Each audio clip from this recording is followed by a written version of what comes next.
Hi everyone, April here. This is a bonus episode I released on Patreon a few months ago in conjunction with episode 6, this one about James Willett.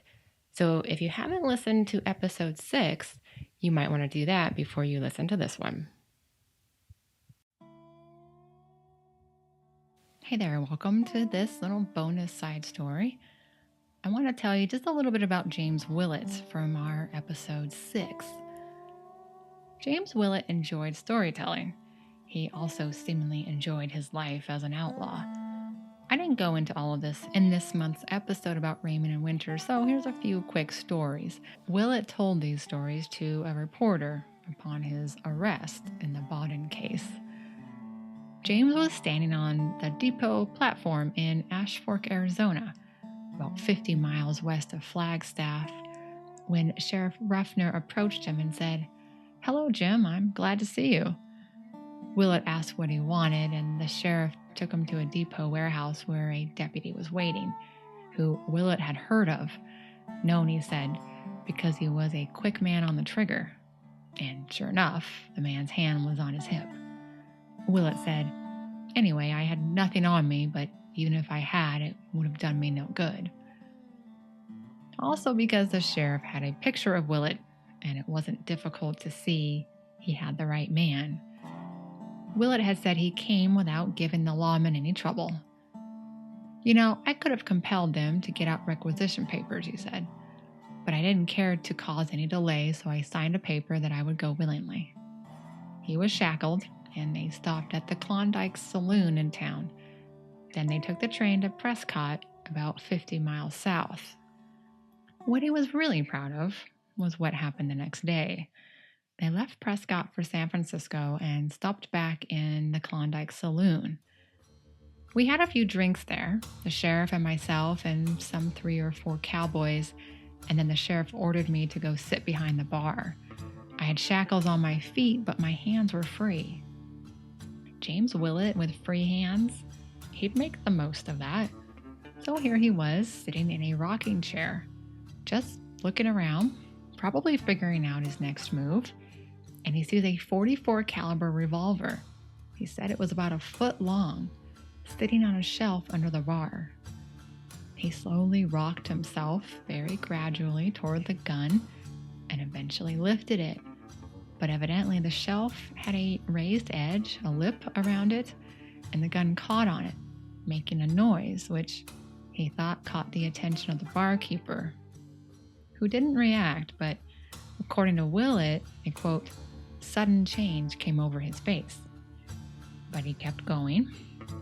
Now, he was wearing an overcoat the sheriff had given him, and so he hid the revolver in one of the pockets. Not long after, Sheriff Ruffner asked for the coat, and he had to give it back, along with the gun. He figured the barkeep had given him away. I could have killed the sheriff then, but it would have done me no good, and I have no feeling against the sheriff because he was simply doing his duty.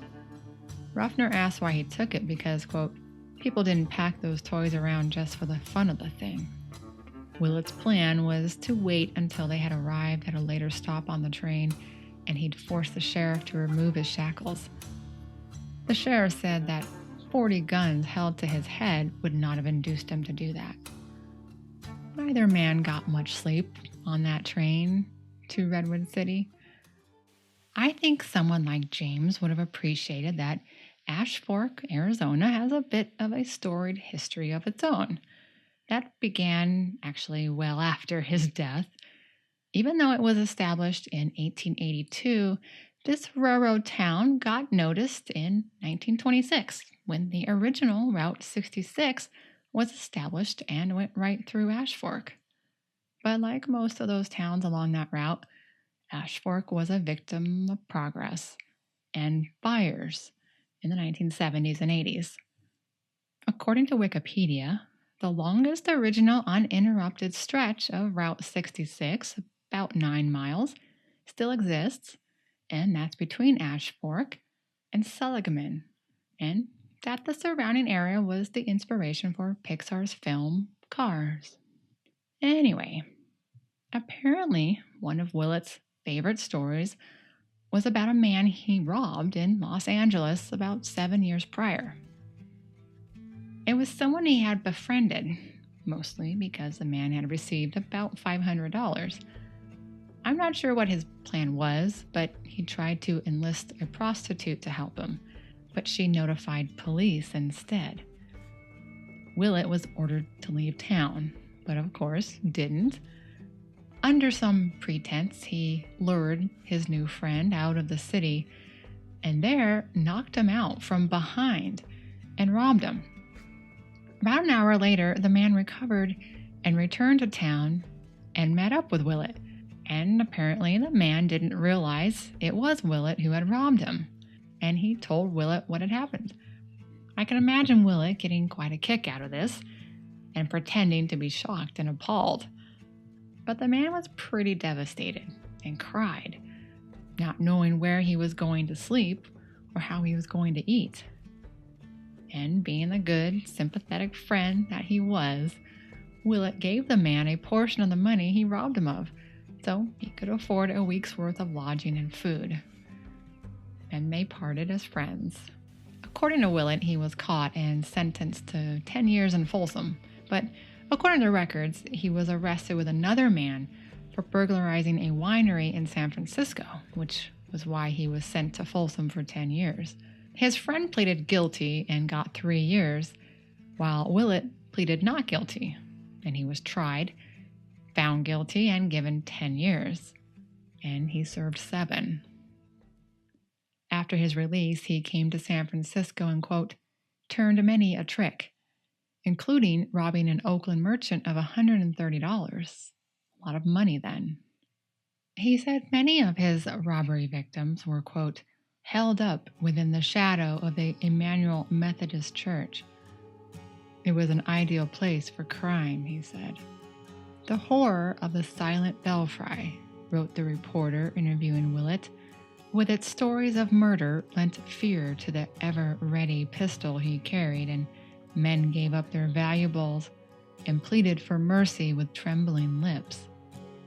The church, located in the Mission District of San Francisco, on Bartlett Street between 22nd and 23rd Streets, was the site of an 1895 rape and murder. 2, actually. 2 young women were killed. The details are pretty horrific. So at this time, it was a very famous case and talked about for decades. Likely you've heard of it. The man tried, convicted, and hanged for it was Theodore Durrant. A very H.H. Holmes kind of feel to this guy. So that's where Willett was drawn to. One man, he said, had only $13 in his pockets when searched. Willett told the reporter, he pleaded with me to return it, saying he was a hard-working man with a large family dependent upon him. We were close to the church Durrant made famous in criminal history. Whether it was the thought of the poor girls who met death under its spires, or the man's pleadings that softened my heart, I do not know, but I gave him back his money and told him to go home. The next night, he said, I stopped a dude. He wore fancy clothes and came toward me with a lady-killing spring in his walk. He nearly fell dead when I stopped him. But Willett was pretty disappointed when the man only had a few small coins on him. He had fancy pants, but there was nothing in them, he said. He described the man as too scared to even ask him to return what little he had, and so Willett kept it. I'm sure Willett kept everyone around him in prison entertained with his stories. As I mentioned in the episode, he died in April of 1908. I said the 23rd, but it was actually the 22nd. Oops. He was 43, and he had esophageal cancer, which, I don't know, I can't help but note a tiny bit of irony in that. All that energy attached to those stories certainly left their mark on his throat. His gift for gab not only led to his arrest, at least for the Baden robbery, but you could say might have had a little karmic hand in his death.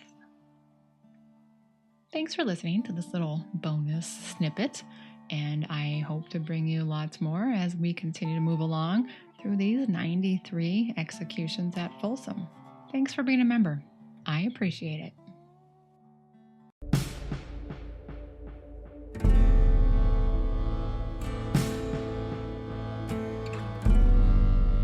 Falling Into the Trap is written and produced by me, April Moore. You can subscribe wherever you get your podcasts and follow the show on Instagram at Falling Through the Trap.